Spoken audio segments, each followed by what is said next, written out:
নমস্কাৰ কৃষক বন্ধুসকল, Assam agriculture tips YouTube channel সকলকে স্বাগতম জনাইছোঁ। কৃষক বন্ধুসকল, এতিয়া যিহেতু ৰমজান মাহ চলি আছে মুছলিম ভাইসকলৰ, আৰু এতিয়া তিয়ঁহৰ যোনটো বজাৰ ৰেট একেবাৰে কম নহয়, ভাল দামত হয়তো আপোনালোকে যিহেতু তিয়ঁহ খেতি কৰিছে আপোনালোকে বিকি আছে, হয়তো ভাবি আছে যে এইখিনি সময়ত যদি তিয়ঁহৰ ফলন আৰু আমি বেছি কৰিব পাৰিলোঁ হয় বা উৎপাদন যদি বেছি কৰিব পাৰিলোঁ হয়, নিশ্চয় বহুত লাভত থাকিলোঁ হয়। গতিকে আপোনালোকৰ কাৰণে এই ভিডিঅ'টো।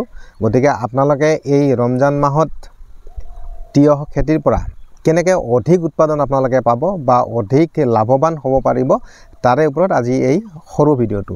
যদি আপোনালোকে তিয়ঁহ খেতি কৰিছে, তিয়ঁহ বিকি আছে বা আগলৈ বেচিব, এতিয়া হয়তো আপোনালোকৰ ফুল ফল যদি আহিছে, গতিকে আপোনালোকৰ কাৰণে বহুত ইম্পৰ্টেণ্ট ভিডিঅ'। কৃষক বন্ধুসকল, ভিডিঅ'টো যদি ভাল লাগে আপোনালোকে লাইক এটা নিশ্চয় কৰিব, আৰু যদি মোৰ চেনেলটো এতিয়ালৈকে আপোনালোকে ছাবস্ক্ৰাইব কৰা নাই, আপোনালোকে ছাবস্ক্ৰাইব কৰি ৰাখিব।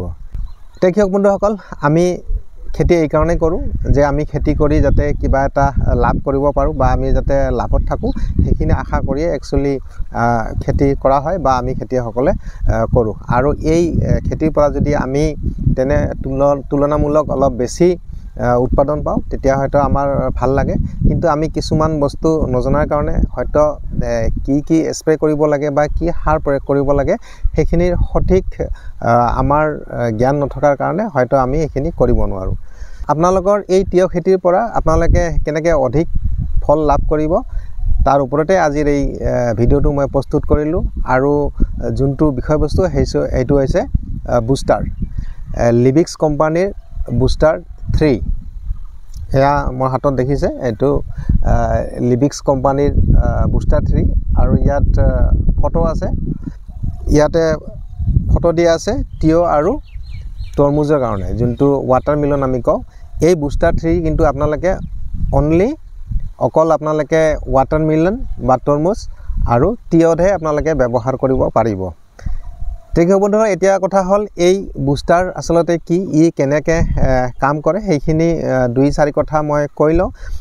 বুষ্টাৰ, BOOSTER, বুষ্টাৰ শব্দৰ অৰ্থ আমি হয়তো বহুতে জানো যে বুষ্ট কৰা, কিবা এটা বস্তুক জোৰ জবস্ত কৰা।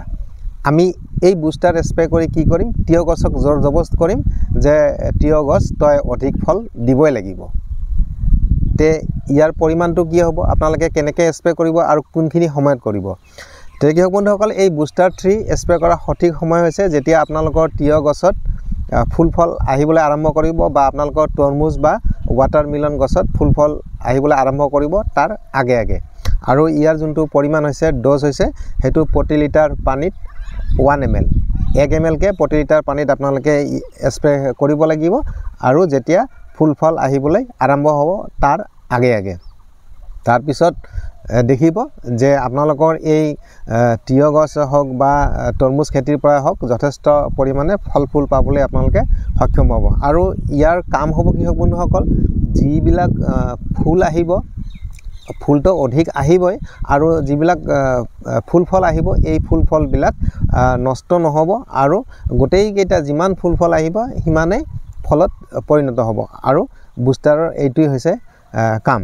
কৃষক বন্ধুসকল, ইয়াৰ পৰিমাণটো মই কৈয়ে দিলোঁ। আপোনালোকে প্ৰতি লিটাৰ পানীত 1 ml-কৈ মিহলাই আপোনালোকে স্প্ৰে কৰিব।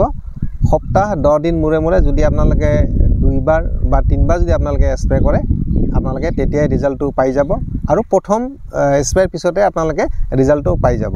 কৃষক বন্ধুসকল, এইখিনিতে আৰু এটা কথা কওঁ, হয়তো আপোনালোকে এই বুষ্টাৰ 3 যদি নাপায়, এইটো হৈছে লিবিক্স কোম্পানীৰ বুষ্টাৰ 3, আৰু এই লিবিক্স কোম্পানীৰ এটা আছে বুষ্টাৰ 2। বুষ্টাৰ 2 কিন্তু আপোনালোকে সকলো ধৰণৰ চব্জিৰ খেতিত, বিশেষকৈ তিয়ঁহ হওক, জিকা হওক, ভোল হওক, চাল কোমোৰা হওক, গোটেইবিলাকত আপোনালোকে স্প্ৰে কৰিব পাৰিব। বাই চান্স যদি আপোনালোকে সাৰ বীজৰ দোকানত এই বুষ্টাৰ 3টো বিচাৰি নাপায়, আপোনালোকে লিবিক্স কোম্পানীৰ যদি বুষ্টাৰ 2টো পায়, সেইটোও কিন্তু হৈ যাব। আৰু বুষ্টাৰ 2ৰ যোনটো পৰিমাণ, স্প্ৰে কৰাৰ পৰিমাণ, এইটো হৈছে প্ৰতি লিটাৰ পানীত কিন্তু 1 টোপাল। আপোনালোকে সেইটো বস্তু মনত ৰাখিব।